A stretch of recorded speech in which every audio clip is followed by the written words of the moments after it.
মালদা জেলার হরিশ্চন্দ্রপুর ১ নম্বর ব্লকের অন্তর্গত ভিঙ্গল গ্রাম পঞ্চায়েত এলাকায় তৃণমূল ছাত্র পরিষদের উদ্যোগে একটি ফ্রেন্ডস কাপ ফুটবল টুর্নামেন্টের উদ্বোধনে হরিশ্চন্দ্রপুর ১ ব্লক তৃণমূল সভাপতি জিয়াউর রহমান উপস্থিত হয়ে বলেছিলেন, ফুটবলে যেভাবে গোল বাঁচানোর জন্য আক্রমণ করা হয় সেভাবে বিরোধীদের আক্রমণ করা হোক।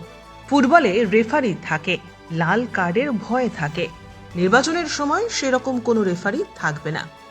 এই মন্তব্য মঞ্চে বসে শুনেছিলেন হরিশ্চন্দ্রপুর থানার আইসি মনোজিৎ সরকারও।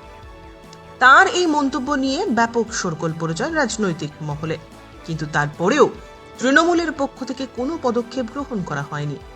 এবার ওই ফুটবল টুর্নামেন্টের ফাইনালে গিয়ে নিজের বক্তব্য নিয়ে কোনোভাবেই অনুতপ্ত হতে দেখা গেল না জিয়াউর রহমানকে।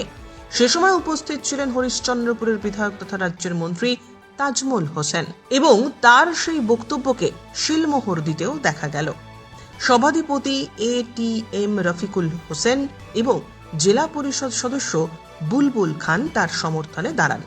তাদের দাবি, উনি যেটা বলেছেন ঠিকই বলেছেন, খেলা হবে বলেই ২১-এ তৃণমূল জিতেছিল। ভোটে বিভিন্ন ধরনের খেলা হয়, সে কথাই উনি উল্লেখ করেছেন।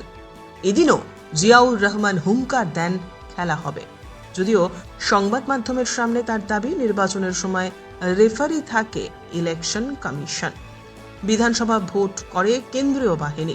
তিনি কর্মীদের উদ্বুদ্ধ করার জন্যই সেটি বলেছিলেন। সিপিএম এর দাবি, পুলিশ সুপার যদি তৃণমূলের জেলা সভাপতির মতো কাজ না করে, আইসি যদি ব্লক সভাপতির মতো কাজ না করে, তবে ভোটের সময় খেলা দেখিয়ে দেবে মানুষ।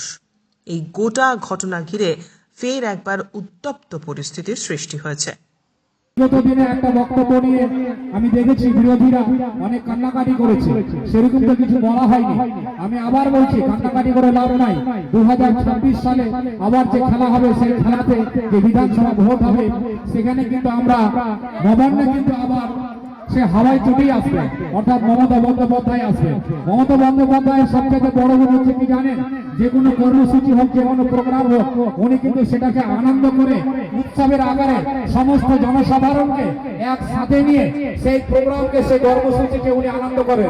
আমরা দেখতে পাই যে আমাদের ঈদ, আমাদের দুর্গাপুজো, সব কিছুতেই কিন্তু আমরা দেখতে পেয়েছি আমরা সবাই একে অপরের সাথে একসাথে থেকে আনন্দ উপভোগ করি।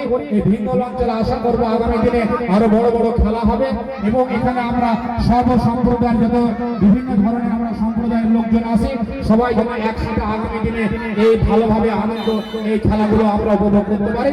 সবাইকে আমি ধন্যবাদ জানিয়ে বক্তব্য শেষ করলাম। সবাই ভালো থাকবেন, সুস্থ থাকবেন। বিতর্কিত ব্যাপার নাই, আপনারা দেখছেন যারা খেলা করেছে ভিঙ্গল ফ্রেন্ডস কাপ, এটা মানে বোঝাচ্ছে যে এনাদের আমাদের তৃণমূল ছাত্র পরিষদের ছেলেরা থাকলেও পরে এরা কিন্তু সমস্ত এলাকাবাসীকে নিয়ে খেলাটা করিয়েছে।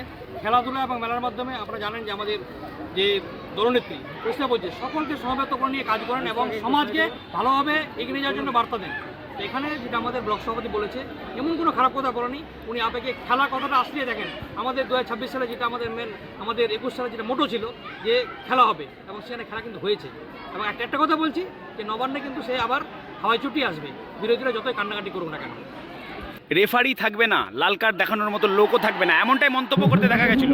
75% 80% যেখানে সিটের পেয়ে যায়, সেখানে রেফারি থাকা না থাকা নিয়ে কোনো যায় না। এবং যেটা আপনারা 2021 সালে দেখেছেন, এত বিরোধী জোট বিজেপি এত মানে চাপাউতর করা সত্ত্বেও কীভাবে ধরাশায়ী হয়েছিল। এবং আমাদের ব্লক সভাপতি খারাপ কথা বলেনি। দেখবেন 26-এ রেফারি থাকা না থাকার মতোই পরিস্থিতি হবে। আবার দেখবেন আমরা প্রায় 80%-এর উপর সিট এভাবেই জিতব। ব্লক সভাপতির কথাকে সমর্থন করছেন আপনি? অবশ্যই উনি একটা খেলার মাঠে যে খেলা হবে এই নিয়ে একটা বার্তার কথা বলেছে, বিশাল কোনো খারাপ কথা নয়। এটা খেলার সময় একটা আবেগ থাকে মানুষের, আবেগ প্রণীত হবে, কথাটা এসে নয়। অবশ্যই খেলা হবে। কি খেলা হবে, কেমন খেলা হবে? মানে খেলা কি, খেলার বিভিন্ন পার্ট আছে, ঠিক আছে? যখন যেটা সামনে আসে খেলা থাকে সেটাকে অনুসরণ করা যায়।